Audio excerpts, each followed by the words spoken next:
let's talk about some really simple ways that you can instantly improve your exercise consistency. I feel like a massive issue that a lot of people have these days is struggling with exercise consistency and showing up. And a big part of this is because of their expectations. Too many people are over expecting themselves to do things. And so many people are busy, right? You know, you've got so many commitments, whether it's work, trying to balance it with social life and also family commitments and other commitments as well. For example, some people might be working in a business as well, or just, other random commitments that you have. So for some people, trying to get to the gym like 5-6 days, like online, social media makes it seem like people have to do, is just not possible. And don't worry, I'm not here to tell you that you have to be in the gym 5 to 6 days. If you can make it 2 to 3 days, perfect. Stay consistent with that. Because look, you would rather be consistent with 2 to 3 days a week than, aim for 5 days a week and only show up once a month. You know what I mean? So do what's realistic for you and something that you can sustain. Another thing that comes in as a factor as well is actually doing training that you enjoy doing and that supports your goals. For example, if you're trying to put on muscle while losing fat, so you're trying to tone up, what is the good in trying to do cardio 5 days a week for literally an hour every night, running your bloody ass off on the treadmill? What good is that going to do for muscle building? Yes, it might help you burn some extra calories, but without the right nutrition plan, even if you have the right nutrition plan, so you're losing the weight, where is the muscle going to come from?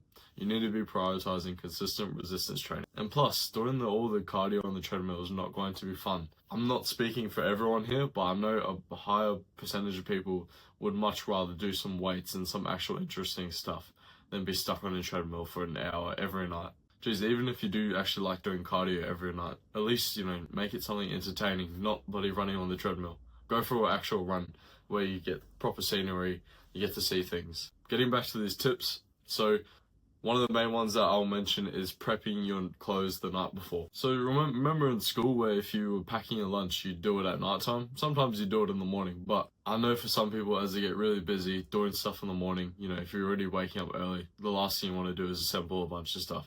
So use that literal 3 to 5 minutes the night before to get your bag sorted, get all your gym clothes packed, ready to go.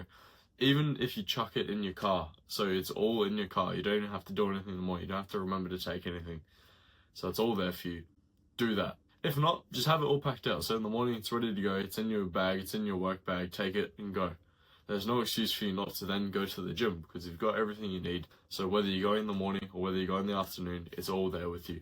My second point is going to be scheduling your workouts like actual appointments. If you are relying on going to show up to workouts by, say for example, you have a goal to do three workouts per week. If you're relying on going when you feel like it, geez, you're never going to rock up. No one just feels like going to the gym when they know they could rather be doing other stuff, right? Not until you build a habit with going to the gym that you will feel like it. Like nowadays, I actually feel like going to the gym. I enjoy going to the gym.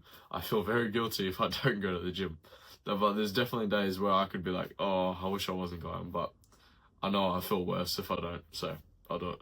But for someone who's still not in routine with the gym, just trying to rely on yourself to go is not going to work. So set your days. If you have ever-changing shifts, like you work shift work and it's changing, take that 5 minutes every week on a Sunday just to plan your week, look at your roster and plan in the days that you can go do your 3 gym sessions. It doesn't even have to be a certain time. Even if you just plan the actual days and you're like, at least you get to Wednesday and all right, I've got to do a workout at some point today.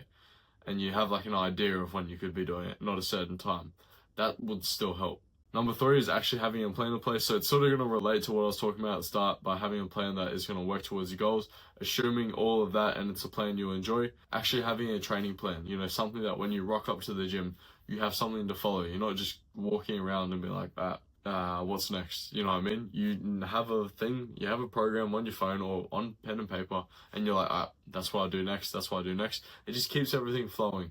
If you've got to consistently think about, what's next, then it can just ruin your workout a bit, It can just, you have to think a lot more, and it can be annoying, especially on a busy day where you don't even want to go to the gym. When you're there and you have to think about what you got to do, it's just like, it can really cut into your session and leave some, gains on the table. Another point that I'll get into is if you have a step goal. So say you have a movement goal like steps or running. Let's just talk about daily step goals, right?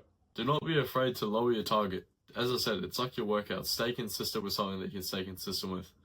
Don't just look at online social media who are saying you have to do 10,000 steps daily and be like, alright, I've got to do that.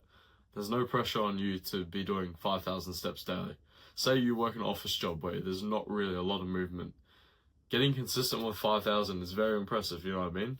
That way, once you get consistent with 5,000, then you can increase it by 500 every few weeks, to then keep, slightly progressively overloading with that daily step goal. That's what we do in our program.